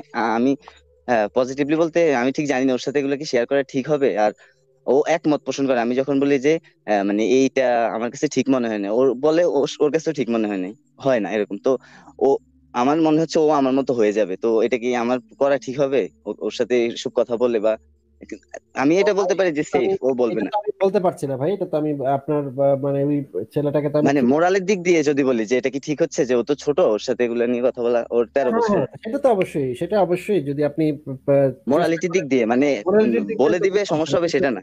নিরাপত্তার দিক দিয়ে সমস্যা হবে কিনা আমি সেটা চিন্তা করতেছি। মোরালিটির দিক দিয়ে তো আরো ছোট বয়স থেকে এই জিনিসগুলো চিন্তা করা শেখা উচিত মানুষের। হ্যাঁ, আরো যেহেতু সে মানে মানে বাজে শিক্ষাটা পাচ্ছে, তো আমি আমার মতে যেটা ভালো আমি সেটা তাকে জানালাম, এই আর কি। ঠিক আছে ভাই, আপনাকে তাহলে অনেক ধন্যবাদ। আপনার সাথে আবার আবার আশা করি আরেকদিন কথা হবে, আমাদের আজকে আর বেশি সময় নেই। ঠিক আছে ভাই। থ্যাংক ইউ সো মাচ, কথা বলে ভালো, খুবই ভালো লাগতেছে আমার, বলে বোঝাতে পারবো না। আচ্ছা আহ ভাই, ভালো থাকেন। আসবো। ওকে। আচ্ছা ঠিক আছে, বাই বাই। আপনাকে বিদায় জানালাম, ও আপনি যাওয়ার সময় খোদা হাফেজ বলে গেছেন, আপনাকে খোদা হাফেজ। আচ্ছা, আমাদের সাথে এখন আছেন শুধুমাত্র অমিত ভাই আর ক্যাসেল ইন দ্য এয়ার ভাই। আমরা ক্যাসেল ইন দ্য এয়ার ভাইয়ের কাছে একটু যাই। হ্যাঁ ভাই বলেন। Thank you. ওই যে ভাইয়াটা একটু আগে গেল তার জন্য আমার একটা কথা বলার আছে যে আহ, বেশি ক্ষোভ প্রকাশ করার দরকার নাই, সেফটি সিকিউরিটি মেনটেন করে শুধু হাস্যকর ভাবে ফানি ভাবে জিনিসগুলো মানে প্রেজেন্টেশন করবে তার ওই ভাইটার কাছে, কিন্তু আল্লাহ এবং রাসূলের প্রতি অবিশ্বাস এই জাতীয় কথা যেন না বলে। আচ্ছা যাই হোক, এটা তো আপনি যথেষ্ট ভাবে বুঝাই দিচ্ছেন আসিফ ভাই, এরপরে আর কিছু বলার নাই। আমি ওই যে আয়েশা রাদিয়াল্লাহু তাআলা আনহার কাছ থেকে যে কোনো কমপ্লেইন আছে কিনা এটা নিয়ে যে মুসলিমরা মানে বারবার বারবার করে বলতেছে কোনো রিটেন কোনো ডকুমেন্ট আছে কিনা, আপনারও তো মনে আছে তাই না আসিফ ভাই? তো যেখানে আয়েশা নিজে স্টেটমেন্ট দিচ্ছে, বুখারী শরীফের মধ্যে হাদিসে, মুসলিম শরীফের মধ্যে হাদিসে যে I got married when I was 6 and the sex was consummated when I was 9, যে 6 বছর বয়সে বিয়ে হয়েছে, 9 বছরে সেক্স কনজিউমেটেড হয়েছে, কিন্তু সে কমপ্লেইনটা রেজ করতে পারে নাই যে why the sex consummated at 9 even I was not grown up physically or mentally.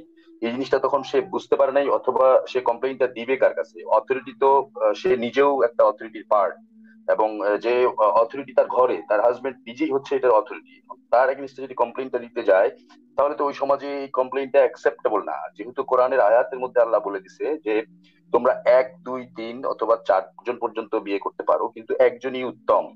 সেই আয়াতের মধ্যে কিন্তু কোনো এজ লিমিট নাই, যেটা মানে আসিফ ভাই আপনাদের পক্ষ থেকে যেটা বলা হয় যে কোনো এজ লিমিট স্পেসিফাই করা হয় নাই, শুধু মাহরুম এবং কয়টা বিয়ে করতে পারবে সেটা স্পেসিফাই করা আছে। কিন্তু মুসলিম মুমিনরা যেটা আপনার ক্লেম করে যে আহ, আহ, তোমরা ইয়েতিমদেরকে যখন বিয়ে করবে তখন তাদের সম্পদের ব্যাপারে খুবই সংযত হও এবং রক্ষণশীল হও, এবং যদি এরকম পারো তাহলে তাদের মধ্যে থেকে বিয়ে করো যখন সে প্রাপ্তবয়স্ক হবে, এই কথাটা এখানে উল্লেখ করছে। কিন্তু প্রাপ্তবয়স্ক হওয়ার কোনো এজ লিমিট দেয় নাই। এই এজ লিমিটটা যে দেয় নাই তখন আবার আমরা বলতে পারি যে আহ, যেহেতু এজ লিমিট দেয় নাই এবং ইদ্যত পালন করতে বলছে অপ্রাপ্তবয়স্ক মেয়েদেরকেও, যার কারণে এখানে এজ লিমিট 0 থেকে 100 পর্যন্ত অথবা যতদিন পর্যন্ত বাঁচে ততদিন পর্যন্ত বিয়ে করার নিয়মটা হচ্ছে ভ্যালিড, যে কথাটা জাস্টিফাইড।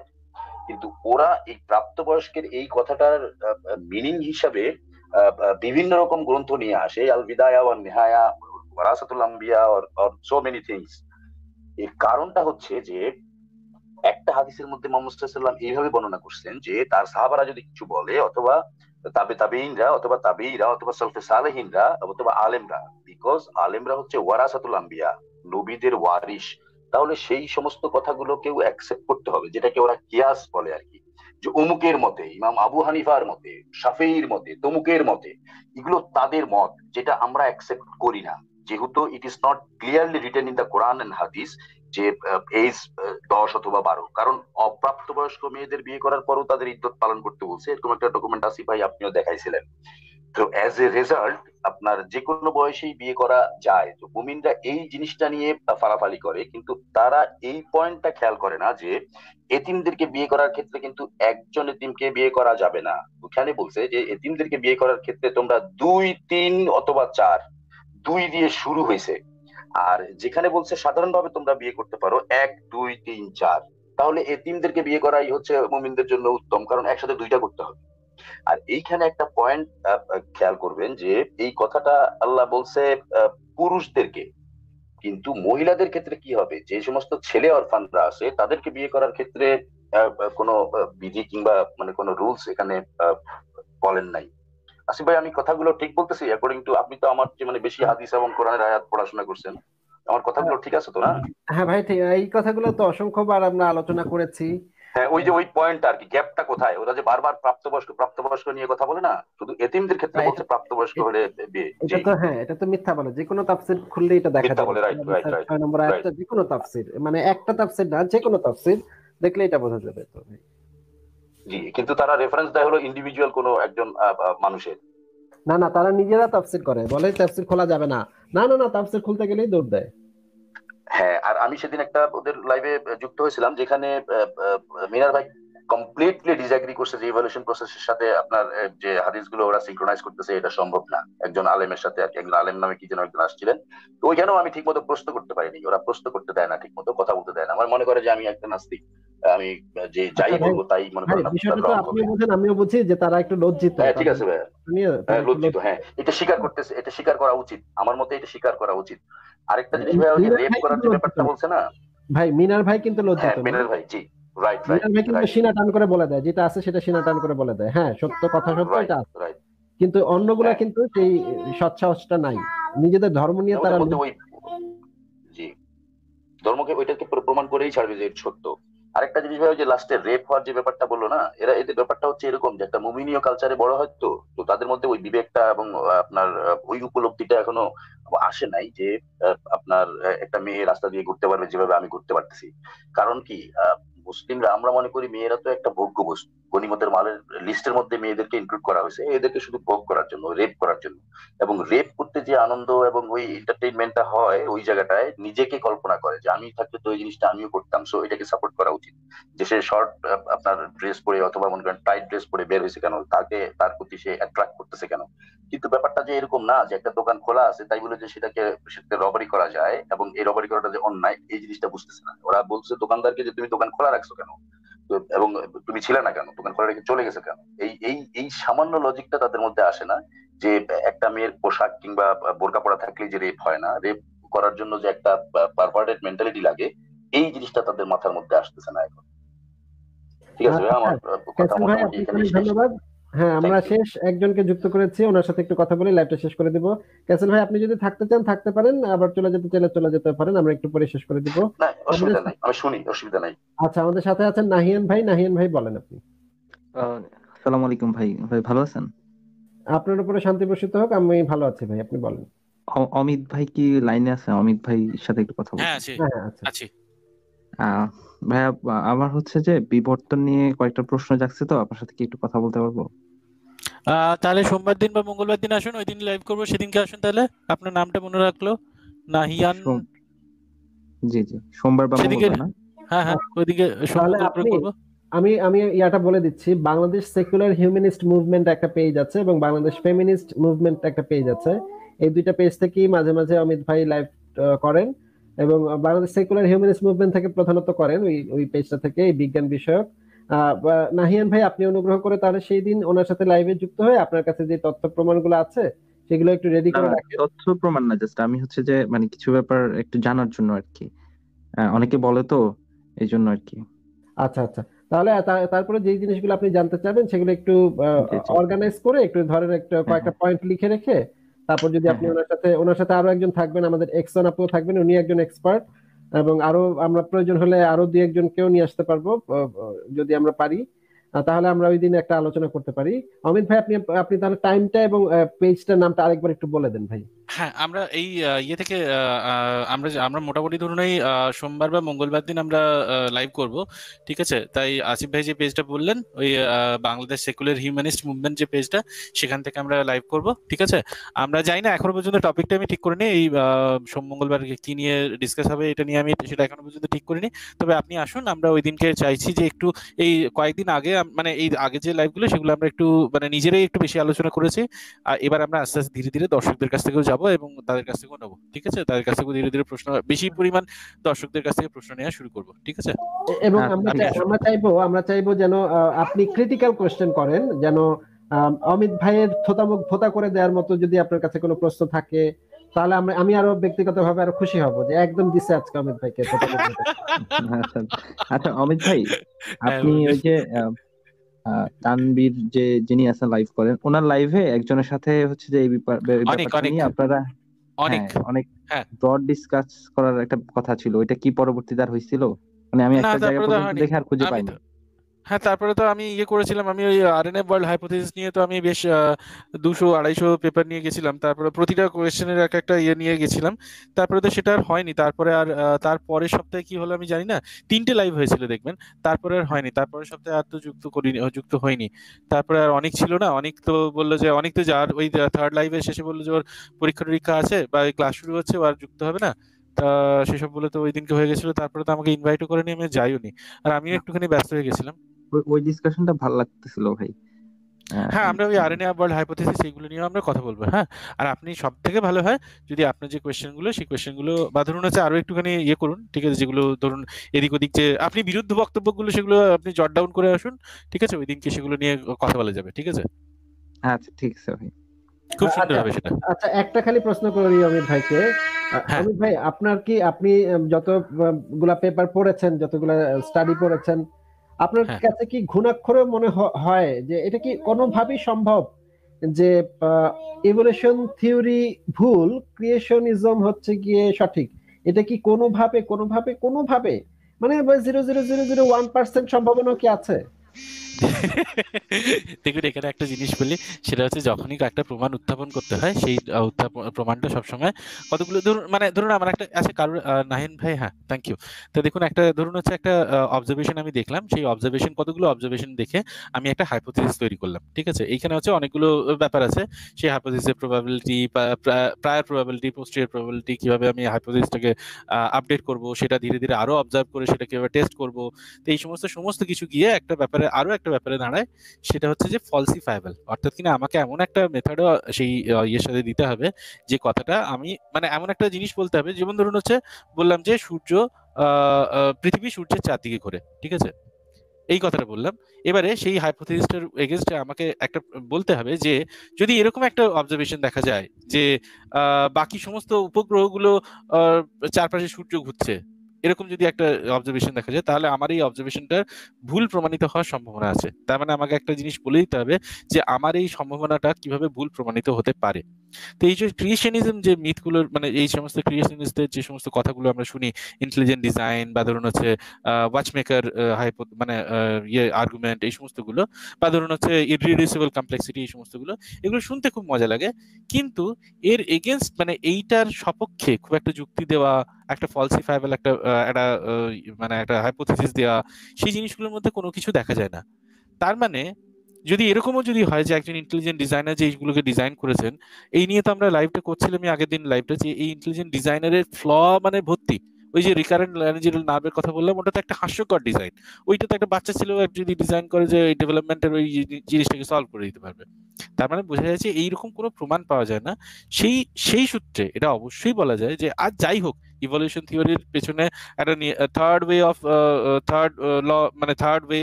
ওয়ে এরকম অনেক কিছু আসতে পারে। নিও ল্যামার্কিজম আসতে পারে, ডারউইনিজমকে বলতে পারে যে না এটা সঠিক নয়, এরকম অনেক কিছু আসতে পারে। কিন্তু ক্রিয়েশনিজম মানে একজন যে ক্রিয়েট করেছেন, বা ধরুন হচ্ছে এরকমও আসতে পারে যে ট্রি অফ লাইফের জায়গায় ওয়েব অফ লাইফ কথা আমি বলতে পারি, সবকিছুই বলতে পারি, কোনো অসুবিধা নেই। তার এগেনস্টে প্রমাণ উত্থাপন করে সেই কথাটা বলতে পারি। কিন্তু ক্রিয়েশনিজম এই জিনিসটা যে নয়, সে বিষয়ে কোনো সন্দেহ নেই। মানে এইটার সপক্ষে কোনো প্রমাণ পাওয়া যায়নি, এখনো পর্যন্ত কোনো প্রমাণ পাওয়া যায়নি। শুধু ওই সিউডো সায়েন্সের বইগুলো পড়তে খুব ভালো লাগে, খুবই মননশীল, মনে হয় যেন এলিয়েন্স এসে তৈরি করেছে, এরকম একটা বেশ একটা ভাব থাকে, একটা বেশ একটা কি বলবো মানে বেশ একটা গল্প, একটা ডিটেকটিভ গল্প এরকম একটা রহস্য রোমাঞ্চ উপন্যাস পড়তে ভালো লাগে, সেরকম মতো পড়তে ভালো লাগে। তার বেশি আর কিছু নয়। সেগুলো তথ্য প্রমাণ, সেগুলোর পেছনে খুব একটা মানে খুব একটা না, কোনো তথ্য প্রমাণই থাকে না, সেগুলোকে ডিফাই করা, সেই আর্গুমেন্টটাকে মানে করা, ডিবাঙ্ক করা কোনো ব্যাপার না। That's all, thank you. আচ্ছা, অনেক ধন্যবাদ অমিত ভাই। নাহিয়ান ভাই, আপনি তাহলে সেদিন যুক্ত হন। আপনি যেহেতু আমাদের শেষ বক্তা ছিলেন, আমরা আর কাউকে এখানে নিচ্ছি না। নাহিয়ান ভাই, আপনার কি আর কিছু বলার আছে? না ভাই, এইটুকুই। আরেকটা প্রশ্ন আসিফ ভাইয়ের কাছে, যে আচ্ছা, প্রশ্নটা বলেন। করবো কি ভাই? হ্যাঁ হ্যাঁ, বলেন ভাই। সেটা হচ্ছে মানে নবী মোহাম্মদের জন্মের আগে, বা হচ্ছে যে উনি নবুয়ত প্রাপ্তি বা ইসলাম প্রচারের আগে মক্কায় নারীদের অবস্থা, অর্থসামাজিক অবস্থাটা কিরকম ছিল? আমি জাস্ট এটা একটু জানার জন্য আর কি। মানে তখনও কি মানে এরকম ডিপেন্ডেবল থাকতে হবে একজন পুরুষের কাছে, বা হচ্ছে যে বোরকা পরে থাকতে হবে, এই ধরনের ব্যাপারগুলো ছিল কিনা? এটা কি উনি কি এই জিনিসগুলো নিয়ে আসছে কিনা, এই ব্যাপারটা একটু জানা ছিল। আহ, আহ, আহ, মানে কথা হচ্ছে যে এই জিনিসগুলো এক্স্যাক্টলি কি ছিল সেই জিনিসটা আমরা জানি না। হ্যাঁ, এখন কিন্তু যে জিনিস আমরা ইসলামিক রেফারেন্স গুলো ছাড়া তো আমাদের কাছে আর কোনো আসলে সোর্স নাই এই জিনিসগুলো জানার, এবং এই জিনিসগুলো ভ্যালিডিটি চেক করার আর তো কোনো সোর্স নাই। আমাদের ইসলামিক রেফারেন্স গুলোর থেকেই আমাদের জিনিসগুলা চেক করতে হয়। এখন নাহিন ভাই, আপনি একটু মিউট করেন তাহলে। হ্যাঁ, তো সেইখানে দেখা যাচ্ছে যে আমরা মুসলিমদের থেকে এই গল্পগুলো শুনি যে ইসলাম নাকি নারীকে অনেক সম্মান এবং মর্যাদা দিয়েছে, একদম মানে ভর্তি ভর্তি সম্মান দিয়েছে। ইসলাম আসার আগে নাকি মেয়েদেরকে মানে কবরে মানে পুঁতে মেরে ফেলা হতো, বাচ্চা জন্ম হলেই নাকি কবরে পুঁতে মেরে ফেলা হতো। তাহলে তো আমাদের প্রশ্ন হচ্ছে, আমরা এই প্রশ্ন অনেকবার করেছি, যে তাহলে খাদিজা যে একজন সিঙ্গেল মাদার, তিনি এত বিখ্যাত ধনকুবের হলেন কিভাবে, একজন সফল ব্যবসায়ী হলেন কিভাবে? তারপরে হচ্ছে কি আবু সুফিয়ানের স্ত্রী, আবুল আহাবের স্ত্রী, তারপরে আসমা বিনতে মারওয়ান, এরকম আরো অনেকজন নারীর কথা শোনা যায়, সেসব জানা যায় ইসলামিক রেফারেন্স থেকে জানা যায়, যারা ছিলেন সেই সময় নিজ যোগ্যতায় নিজ গুণে সমাজে প্রতিষ্ঠিত, এবং তারা হচ্ছেন গিয়ে সম্মানিত। তারা ছিলেন একই সাথে তারা আত্মনির্ভরশীল ছিলেন। এই যে খাদিজা ছিলেন একজন আত্মনির্ভরশীল নারী। তিনি নিজের ব্যবসা নিজে পরিচালনা করতেন, উনি লোক রেখে মানে চাকর রেখে কাজ করাতেন মানুষকে, তার মানে আত্মনির্ভরশীল নারী। কিন্তু ইসলামের পরবর্তী সময় যে জিনিসটা আমরা দেখতে পাই, যে ইসলামের পরবর্তী সময় আমরা এমন কোনো এভিডেন্স পাই না, একটা মাত্র জিনিস পাওয়া যায়, সেটা হচ্ছে জামালের যুদ্ধ। সেটা হচ্ছে আয়েশা একটা জামালের যুদ্ধে অংশ নিয়েছিল। এছাড়া আর কোনো এভিডেন্স নাই যে নারীরা কোনো একটা জায়গায় নেতৃত্ব দিয়েছে বা ভালো একটা কাজ করেছে, গুরুত্বপূর্ণ কাজ করেছে, এরকম কিছু আমরা এছাড়া আর দেখতে পাই না। তো এইখানে যে জিনিসটা আমরা দেখতে পাই, যে জামালের যুদ্ধের সময়ও আয়েশাকে রীতিমতো কোরআনের আয়াত ভায়োলেট করেছে বলে হুমকি ধামকি পর্যন্ত দেওয়া হয়েছে আয়েশাকে। হ্যাঁ, মোহাম্মদের সাহাবীরা এই কাজটা করেছে। তো আমরা এখানে দেখতে পাই যে মোহাম্মদ ইসলাম প্রচার করার আগে আসলে নারীদের বেশ ভালো অবস্থায় ছিল। মোহাম্মদ ইসলাম প্রচার করার পরে মেয়েদের আর্থ সামাজিক অবস্থাটা খারাপ হয়েছে, সেটাই এখান থেকে বোঝা যায়। যেমন ধরেন সম্পত্তির উত্তরাধিকার, যে যে ব্যাপারটা ইসলাম বলে যে তারাই নাকি সম্পত্তির উত্তরাধিকার দিয়েছে, তাহলে ভাই খাদিজা এত সম্পত্তি পেল কোত্থেকে? খাদিজাকে তো তখনই তুলে নিয়ে যাওয়া হতো এবং তুলে নিয়ে বাজারে বিক্রি করে দেওয়া হতো। স্বামী মারা যাওয়ার পরই, তার তো আগে 2বার বিয়ে হয়েছে, সেই স্বামী মারা যাওয়ার পরে তাকে বিক্রি করে দেওয়ার কথা ছিল, কিন্তু সে তো তা হয় নাই, বরঞ্চ সে স্বামীর সম্পত্তি পেয়েছে, তার বাবার সম্পত্তিও সে পেয়েছে। এই জিনিসগুলো তো মানে পরিষ্কার ভাবে বোঝা যায়। আর যেটা জিজ্ঞেস করলেন যে বোরখা হিজাব পরার, মক্কার নারীরা সে সময় কিছু কিছু নারী সে সময় বোরখা পরতো। মদিনার নারীরা ছিল তুলনামূলকভাবে একটু উদার। মদিনায় ছিল একটু উদারপন্থীরা থাকতো, তারা হচ্ছে গিয়ে একটু লিবারেলরা থাকতো, তারা হচ্ছে গিয়ে এত বোরখা হিজাব এত কড়াকড়ি করতো না। হ্যাঁ, এই কারণে ওমর এটা নিয়ে মানে বিরক্ত ছিল, এবং এই কারণেই ওমরের ঠেলাঠেলিতে শেষ পর্যন্ত আল্লাহ পাকের ওহী নাজিল করতে বাধ্য হতে হয়। এই রেফারেন্স গুলো আপনি পাবেন সংশয়.info-তে, আমাদের তথ্য ভান্ডারে এই রেফারেন্স গুলো সব দেয়া আছে। তবে এই বোরখা হিজাব এগুলো আসলে মুহাম্মদের আবিষ্কার না, সেই সময় ভাই বালুঝড় হতো। হ্যাঁ, এখন বালুঝড় হলে এটা খুব স্বাভাবিক একটা ব্যাপার যে তারা ওই যে এমন একটা পোশাক তারা পরবে, যেই পোশাকটার ভিতরে বালু ঢুকবে না, যে পোশাকটার ভিতরে তারা করতে পারবে। প্রচুর পরিমাণে বালুঝড় হতো, তারপরে হচ্ছে কি এত তাপ ছিল, এত সূর্যের এত তাপ ছিল, এবং তারা তো বেশিরভাগ সময় আসলে ইসের ভিতরে থাকতো, ঘরের ভিতরে থাকতো, এই বিভিন্ন কারণে, অনেকগুলা কারণ আছে এটার সাথে যে তারা কেন এই পোশাকটা পরতো। অনেক ধর্মীয় কারণ আছে, তারপরে আবহাওয়ার কারণ আছে, নানা কারণে এই পোশাকটা পরতো। এই পোশাকটাকে ইসলাম অ্যাডপ্ট করেছে। আচ্ছা ভাই, আমি হচ্ছে যে ওই আলী দোস্তির বইটা মানে পড়ছি, এরকম আর কি কোনো বই আছে যেগুলা থেকে আসলে ওই সময়ের বা এর পূর্ববর্তী সময়ের ইতিহাস সম্পর্কে টুকটাক জানা যাবে? ভাই আপনি সিরাত সিরাত গ্রন্থগুলো পড়েন। এই যে আমি একটা সিরাত গ্রন্থের কথা বলতে পারি, প্রথমা প্রকাশনী থেকে শহীদ আকন্দের একটা সিরাত গ্রন্থ আছে, ইবনে ইসাকের সিরাত গ্রন্থটা আর কি, শহীদ আকন্দের অনুবাদ করা, সেটা পড়তে পারেন। সেটা খুবই ভালো অনুবাদ। আচ্ছা ঠিক আছে ভাই, তাহলে আমি নোট ডাউন করলাম। আচ্ছা ঠিক ঠিক আছে আছে ভাইয়া। ভাইয়া, তাহলে হ্যাঁ, হ্যাঁ। তাহলে ভালো আসিফ থাকেন ভাই, ভাইয়া। এক মিনিট বলবো, 1 মিনিট। হ্যাঁ হ্যাঁ বলেন। জি, একটু জাস্ট আপনার কথার সাথে অ্যাড করতে চাচ্ছিলাম যে ওই সময়টাকে বলা হচ্ছে আইয়ামে জাহিলিয়াত বা অন্ধকার যুগ। কিন্তু তখন কিন্তু কবিতার দিক থেকে এবং সাহিত্যের দিক থেকে আরো অনেক অ্যাডভান্স ছিল, যেখান থেকে আমরা বুঝতে পারি যে ইমরুল কায়েসের কবিতা এবং আসমা বিনতে মারওয়ানের যে কবিতা, তো ইমরুল কায়েসের একটা কবিতার থেকে নাকি কোরআনে একটা কবিতাও আসছে, যেটা তার মেয়ে আপনার সার্টিফাই করছিল, যে ইজাজুল জালাতিল আরদু জিলজালাহা ওয়া আসকালাতিল আরদু জাসকালাহা, যেটা মোহাম্মদ রেস্টিকেট করছে কোরআনের পরে, কারণ সে একমাত্র বড় কবি হিসাবে নিজেকে প্রতিষ্ঠিত করছে এবং অন্য যত কবি আছে সব কবিদের কবিতা লেখা থেকে বন্ধ করে দিচ্ছে, যার কারণে আজকে পর্যন্ত আরবে কোনো সেরকম স্বনামধন্য কবি আর আসতে পারে না। যাই হোক, মেয়েদের যে পর্দার ব্যাপারটা, সেটা কিন্তু ইসলাম নিয়ে আসছে ব্যাপারটা এরকম না, কারণ ইহুদিরাও একটা পর্দা মেনটেন করে এবং তারাও ওই আমাদের মতোই আপনার ড্রেস আপ করে। খ্রিস্টানদের যে নানরা আছে তারাও কিন্তু মোটামুটি একটা পর্দার মধ্যেই থাকে। কিন্তু এখানে যে বোরকা যেভাবে পড়ায় সেটা হচ্ছে আপনার ওই ওমরের যে ঠেলাঠেলিতে ওমরের কথা অনুযায়ী 3টা আয়াত জোর করে নাজিল করায়। তার মধ্যে হচ্ছে এটা একটা, যে আপনার মোহাম্মদ সাল্লামকে বলে যে আপনার বিবিরা অন্যদের বিবিদের মতো না, তাদের নিশ্চয়ই একটা পর্দার ব্যাপার আছে। কারণ ওমর যে সময় যাইতো ওই সময়ই মনে করেন আপনার মোহাম্মদ সাল্লামের বিবিরা ওই পায়খানা করতে বাইরে যেতেন আর কি, সেই শুধু দেখতো আর কেউ দেখতো না। আমার মনে হয় সে ওই টাইমেই যাইতো যে টাইমে আর কি নর্মালি এই কাজগুলো করা হইতো। যাই হোক, যদি আইয়ামে জাহিলিয়াতের যুগে মেয়েদেরকে এইভাবে আপনার ম্যাসিভলি আপনার হত্যা করা হইতো, তাহলে এক একজনের যে বউয়ের সংখ্যা দেখা যায়, ইসলামে যে সমস্ত রিনাউন্ড ব্যক্তিরা, তারপর খলিফা থেকে শুরু করে সাহাবী থেকে শুরু করে যে সমস্ত প্রমিনেন্ট ব্যক্তিরা আছে, তাদের তো বউয়ের লিস্ট দেখলে দেখা যায় যে 7-8টা হচ্ছে একদম ওখানে ইয়েলো মার্ক করা থাকে, যে এগুলোর ব্যাপারে ইনফরমেশন আছে। আরো 2-1টা কালির মার্ক থাকে, যেগুলো আর কি আননোন, অগণিত, মানে 5-7টা 10টা 15টা করে একজন বিয়ে করছে কোত্থেকে? তাহলে যদি মেয়েদেরকে এইভাবে মেরেই ফেলতো, মাটিতে পুঁতে ফেলতো, তাহলে কিভাবে এতগুলো বিয়ে করলো? এগুলো হচ্ছে জাস্ট একটা বোঝানোর জন্য একটা পটভূমি ক্রিয়েট করা, যে মোহাম্মদ ওই সময়ে আসছে যে সময়ে এরকম পৈশাচিকতা চালু ছিল। আসলে ব্যাপারটা এরকম না। আরো অন্যান্য সাইড থেকেও কম্পেয়ার করলে দেখা যায় যে সেটা আসলে এই বলার জন্য বলা, ইসলামকে ভালো এবং একটা মানে জায়গায় নিয়ে যাওয়ার জন্য এগুলো বলা হয়। বেসিকলি ইসলামের কোনো স্পেসিফিক ড্রেস নাই যে পাঞ্জাবি পায়জামা ইসলামিক ড্রেস, কিংবা ইসলামিক কোনো নেমও নাই যে এটা ইসলামিক নেম, ওটা এরকম name. It is Arabic name and it is Arabic dress due to the environment. ওখানে ধুলাবালি, আসিফ ভাই যেভাবে বললো যে ধুলাবালির কারণে ওরা বড় জুব্বা পড়তো, মাথায় পাগড়ি বাঁধতো যে চুলের কারণে, যেটা আমাদের দেশে এখন একটা কুসংস্কারে পরিণত হয়েছে যে পাঞ্জাবি পায়জামা টুপি এটা হলো ইসলামিক ড্রেস। না, কেন? ইসলাম আসার আগে তো তারা এই ড্রেসই পড়তো। এখানে তো বলা হয়নি যে ইসলাম আসার পরে এই ড্রেসটা ইন্ট্রোডিউস করছে অ্যাজ ইসলামিক ড্রেস। সো এটা হচ্ছে একটা কুসংস্কার যে পাঞ্জাবি পায়জামা টুপি এগুলো হচ্ছে আমাদের ইসলামিক ড্রেস। এগুলো পত্তলিকরা পড়তো, দাড়িও রাখতো পত্তলিকরা, এবং একদম সেম ড্রেস আপ ছিল, সেম অ্যাপিয়ারেন্স ছিল। যেটা মুয়াবিয়া এসে বলছে মোচ ফেলে দিতে এবং দাড়ি বড় রাখতে।